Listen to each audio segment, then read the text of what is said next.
tema que eu escolhi para ilustrar esta discussão não é propriamente um período canónico do Antigo Egito. Eu vou incidir sobretudo sobre a 21ª dinastia. Como poderão ver, o título que eu acabei por dar é bastante diferente daquele que está presente no programa. É Aculturar o Outro, o elemento líbio e a redefinição da identidade egípcia na 21ª dinastia. E, portanto, tem muito a ver com um processo de transformação civilizacional profunda que se dá por todo o Oriente Antigo, no final do segundo milénio, e que também tem repercussões no Egito. Portanto, isto, ao fim e ao cabo, realmente este período apresenta material absolutamente único para nós entendermos e perspectivarmos a questão do outro, do que é ser o outro e do que é a matriz identitária de uma civilização ou de uma cultura, e como é que estas questões, estas definições se podem tornar tão difíceis de separar. Esta questão ganha lugar e ganha visibilidade, sobretudo a partir de um evento histórico bem conhecido e bem marcado, que é o recontro entre Ramsés III e a chamada Coligação dos Povos do Mar. Esta designação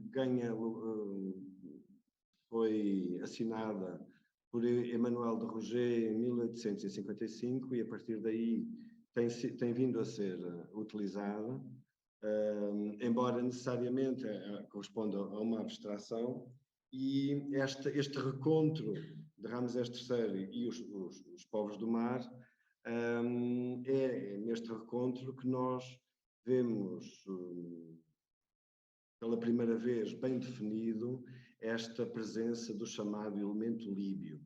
Este elemento líbio tem muitas aspas e refere-se a populações que tradicionalmente estão associadas à ocupação da costa da Cirenaica, que os egípcios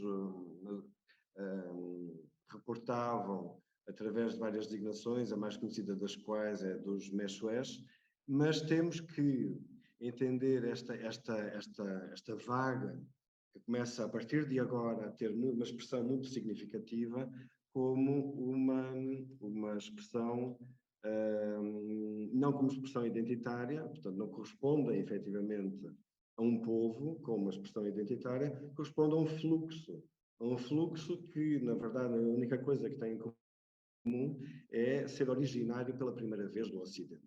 O Egito, desde sempre, teve sempre uma ligação muito intensa com o Próximo Oriente, através de Canaã e através da fronteira oriental. O extremo ocidental do Delta nunca foi propriamente muito ativo a esse nível dos fluxos migratórios, e é neste momento que essa atividade se começa a detectar. E, na verdade, nós não devemos pensar que são estes habitantes da Cirenaica que de repente começaram a ficar mais ativos, mas sim devemos associá-lo a um fenómeno novo que avassalou todo o Oriente Antigo cerca de 1200 a.C.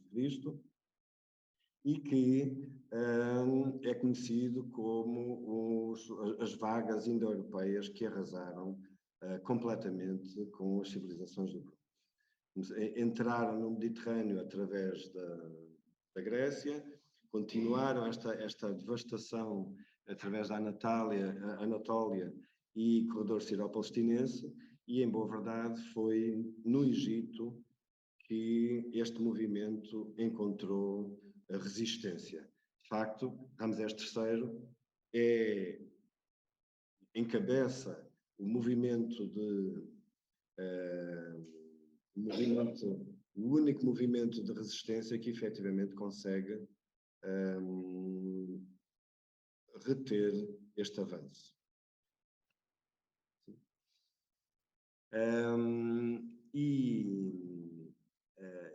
claro que um dos efeitos em que se vê esse avanço é justamente na ocupação do Norte de África. Portanto, esta onda chega ao Egito através da penetração da Cirenaica, e é estas populações que chegam ao delta ocidental e que estão na base deste recontro, vêm através, enfim, deste fluxo de líbios, mas na verdade não podem ser considerados como líbios. Portanto, são povos que efetivamente estão em movimento e que chegam à Cirenaica das mais diversas proveniências através deste fluxo, e que vão provocando sempre um fluxo de desenraizados que vão aumentando e intensificando este fluxo. E, portanto, aquilo que nós chamamos de líbios são populações que chegam através daquilo que é a Líbia hoje, e que, na verdade, são um conjunto indistinto de populações, de comunidades, reunidos naquilo que é o único denominador comum, que é este movimento de ruptura, que é a ruptura civilizacional.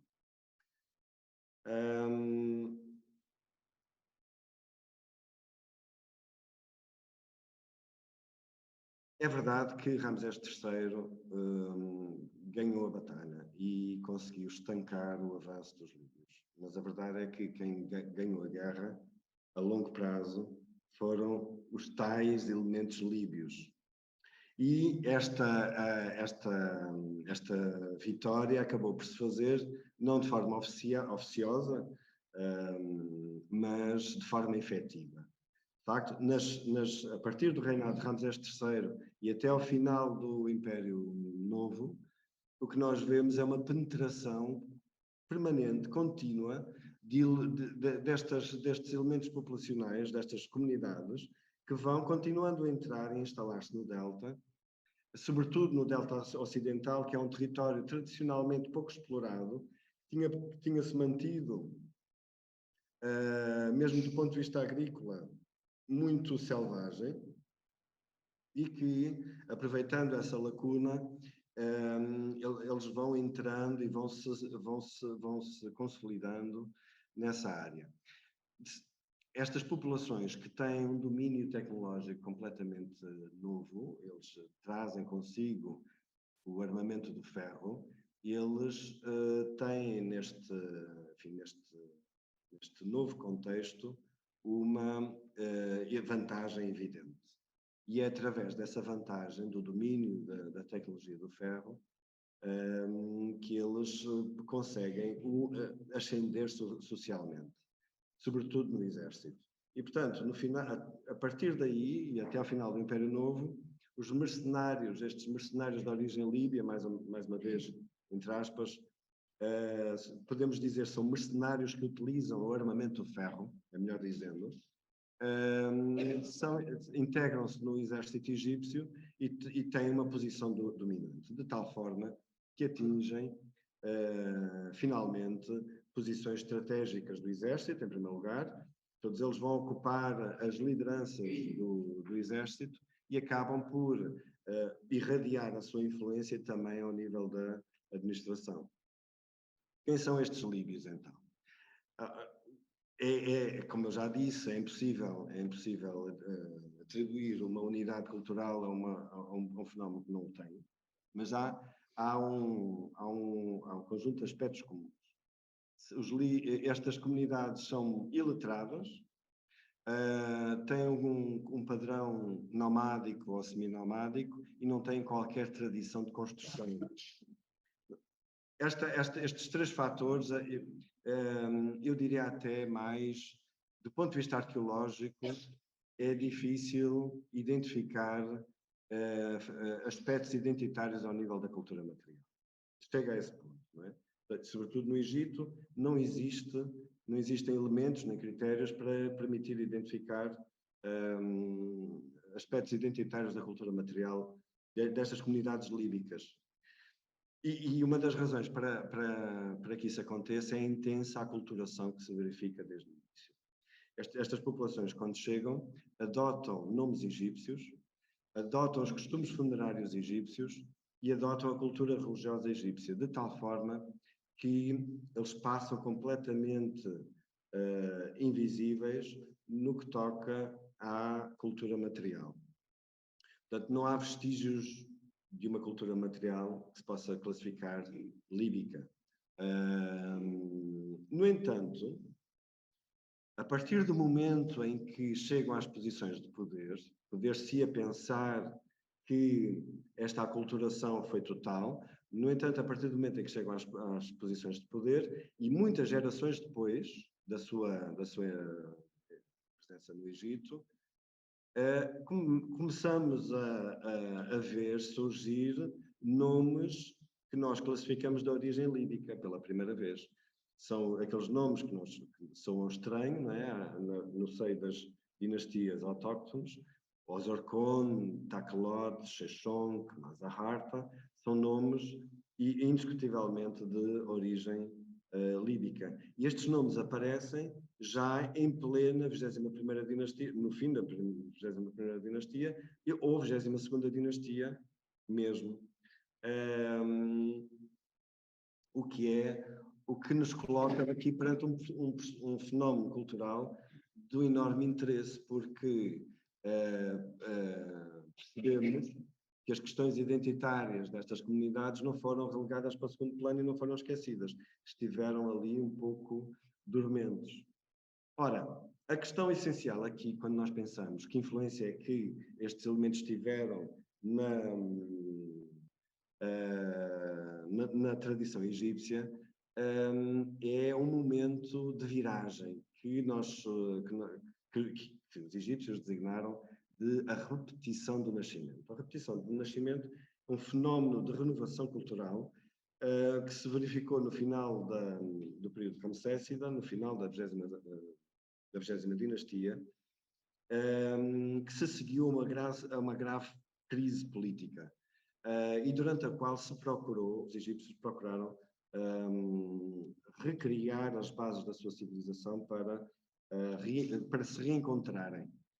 E portanto, tipicamente a repetição do nascimento sucede a um período de crise e busca as raízes, as bases para um renascimento, para uma renovação.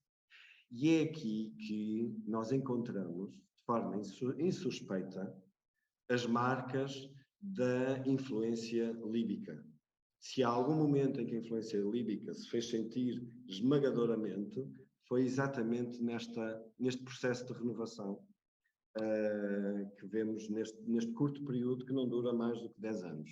A partir daí, há uma profunda transformação política e esta profunda transformação política é, no meu ponto de vista, absolutamente a consequência direta da implementação de uma nova ordem que é baseada de acordo com os esquemas mentais e políticos destas comunidades que nós chamamos líbicas.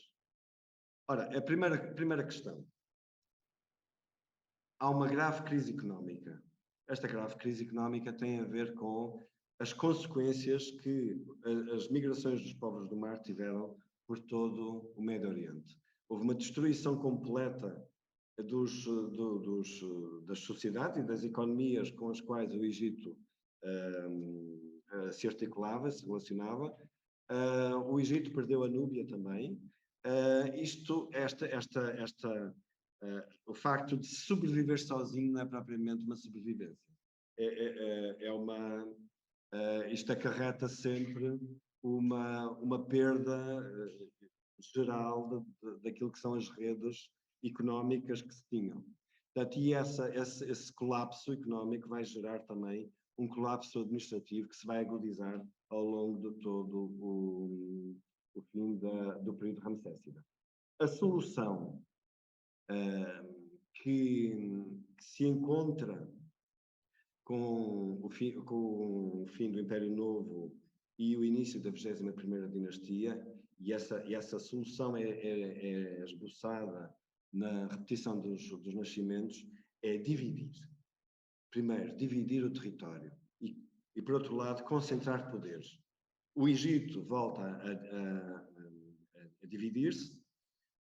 Temos o Reino do Delta e o Reino do Sul, o Reino do Delta com capital em Tanis, o Reino do Sul com a sua capital tradicional em Tebas, e nesta divisão de territórios vemos uma concentração de poderes. Por um lado, uma concentração de poder no Delta, na Casa Real, na linhagem dos reis que estão sediados no Delta, e no Sul não temos uma Casa Real, temos agora em destaque político o sumo sacerdote de Amon em Tebas. E podemos pensar, e quando se pensa nesta divisão territorial, poder-se-ia pensar numa divisão política, numa divisão até de dinastias, mas a verdade é que, surpreendentemente, o que nós encontramos é uma profunda unidade por detrás desta divisão. Esta unidade vê-se pelas famílias que ocupam o poder. Em Tanis, os faraós são exatamente da mesma família, da mesma linhagem, dos sumos sacerdotes que estão em Tebas.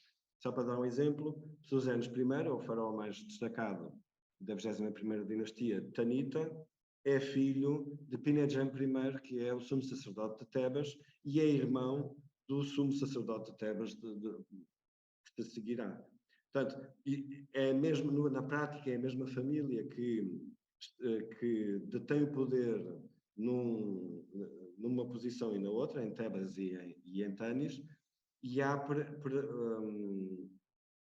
nesta divisão não é propriamente uma divisão que advém de uma estratégia de divisão do território e de partilha de poderes, mas sim é uma outra lógica de ocupação do território que foge à lógica egípcia. Tem muito mais a ver com a lógica de um clã do que propriamente daquela lógica que nós estamos habituados a ver do Estado político associado ao Egito. No caso de Tebas, este desaparecimento do rei é extremamente curioso, porque isso corresponde, no fundo, ao grande desígnio dos sumos sacerdotes de Amon ao longo de todo o Império Novo. Tudo o que eles quiseram foi sempre afastar a figura do faraó e aparecer com a supremacia da sua posição religiosa, e é neste ponto que esta transformação, que é fomentada por uma casa governativa estrangeira, é tão interessante porque ela vem se basear efetivamente numa aspiração de longa data da própria elite tebana. E há entre os reis de Tebas e os sumos sacerdotes de Amon uma profunda, uma mistura e uma diluição da separação de identidades que leva a que, na prática, sumo sacerdote, realeza, seja uma função absolutamente diluída. Ou seja, a figura real atinge o prestígio mais baixo que é possível registrar. Na verdade, o que eles são todos, nem são reis, nem são sumos sacerdotes. O que eles são, na verdade, são generais. É isto que os define e é isso que lhes dá, na verdade, a sua base de poder. E, pela primeira vez, nós temos em Tebas um sumo sacerdote que é um general. E é esta condensação de poderes que define a vivência do poder na 21ª dinastia, e é isso que é novo. Ora, com esta transformação política dá-se uma intensa reconstrução da tradição egípcia. O que mais define esta reconstrução é a reciclagem. Em primeiro lugar, a reciclagem muito literal dos materiais das cidades. A cidade de Tanis é construída com base nos monumentos de Tanis, que são transferidos com base nos monumentos de Pi-Ramsés, que são transferidos para Tanis, devido a questões de assoreamento e transformação geológica, que aqui não vale a pena referir. E é em Tanis que nós encontramos, pela primeira vez, enterramentos reais feitos em templos e não em estruturas monumentais específicas, complexos funerários reais. E estes túmulos reais são agora coletivos, ainda por cima. Pela primeira vez nós temos túmulos reais coletivos. Este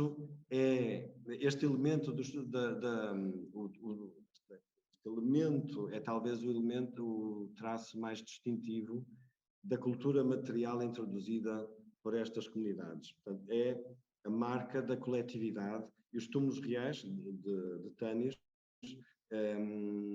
foram muitas vezes vistos como, enfim, um caso à parte decorrente da instabilidade do momento, mas na verdade eles devem ser vistos, na minha opinião, como um elemento identitário destas comunidades. Portanto, o clã e o grupo com um significado político como tal.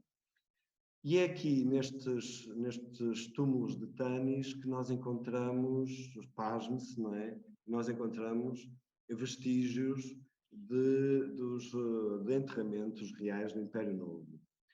Sarcófagos que tinham sido utilizados no Vale dos Reis, como este de Meremptah, foram parar aos túmulos reais de Tanis.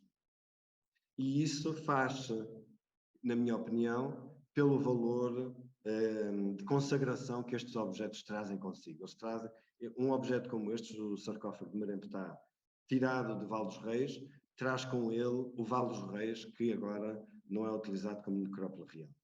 E os materiais que nós vemos em Tanis, todos eles, incluindo toda uma coleção de objetos reciclados, o sarcófago interior em pedra, este de origem privada e não de origem real, e depois o ataúde de prata, muito famoso, que eu acredito ser uma obra do período, pela marca da tecnologia utilizada. Acredito que seja efetivamente uma produção do tempo, embora com materiais reciclados de outras épocas. E a máscara dourada de Pesuzenes, tudo isto é feito com materiais trazidos provavelmente de sepulturas reais e reciclados e retrabalhados. Em alguns destes objetos, em alguns destes túmulos de Tanis, nós vemos mesmo objetos que eu acredito serem objetos puramente ramsésidas. Esta máscara, que aparece apenas fragmentária, porque tudo o resto que estava integrado na máscara foi arrancado. Esta máscara seria, muito com certeza, semelhante à de Tutankhamon, com incrustações de vidro e outros materiais, mas aqui foi completamente destituída de todos os outros elementos que lhe estavam adicionados. E pela marca, pelo estilo, é uma máscara de Seti I, Ramsés II, anda por ali. É um objeto de grande valor, sacramental, podemos dizer até. Para quem usa um objeto como este, é um objeto retirado com a sua carga de santidade de Vale dos Reis, sob uma múmia real e reutilizado desta forma que aparentemente selvática, mas é reutilizado num novo enterramento. Em Tebas, o que nós vemos é justamente o principal empreendimento em Tebas, durante a 21ª dinastia, é esvaziar os túmulos reais, esvaziar a necrópole. Não, eu insisto nisto, o primeiro objetivo não é o de apropriação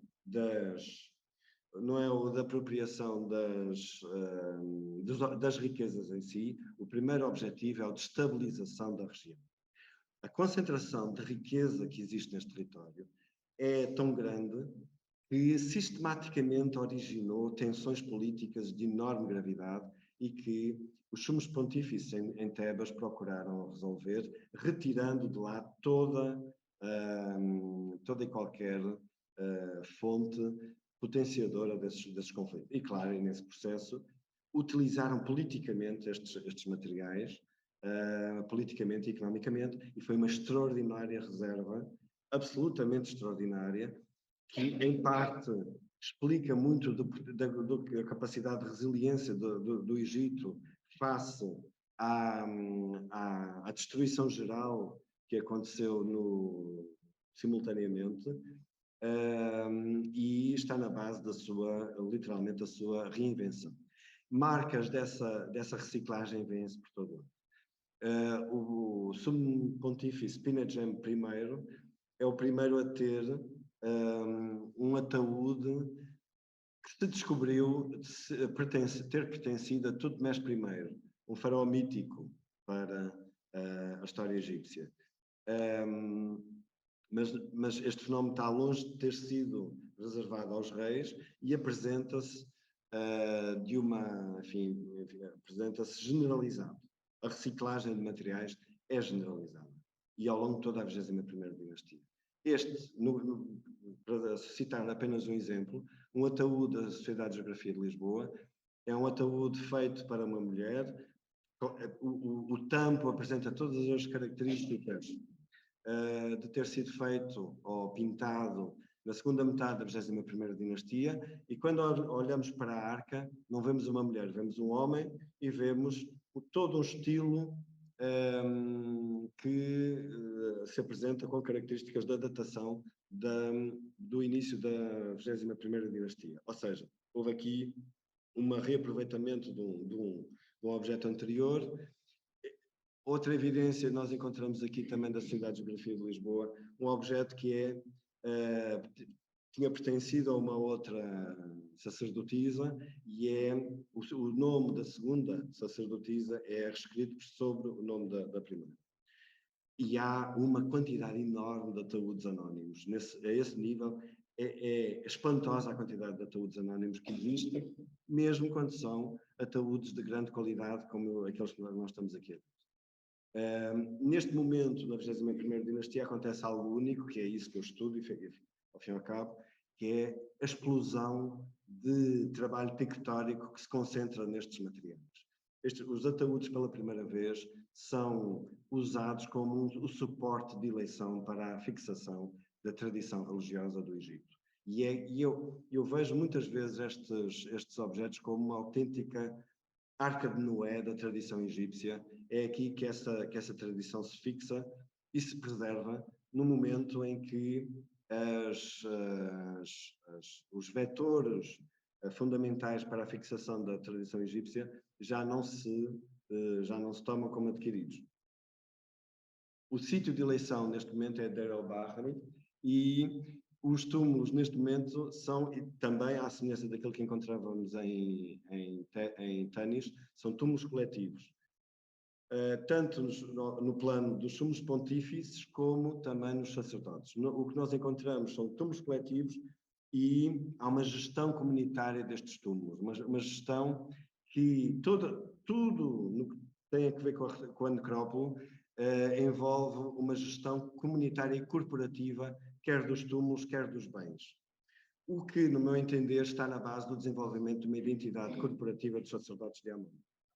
Para finalizar, era aqui que eu queria chegar. O mais surpreendente de tudo isto é que, durante a 21ª dinastia, um momento de tantas transformações tão radicais, estes chamados líbios da 21ª dinastia nunca foram vistos como estrangeiros.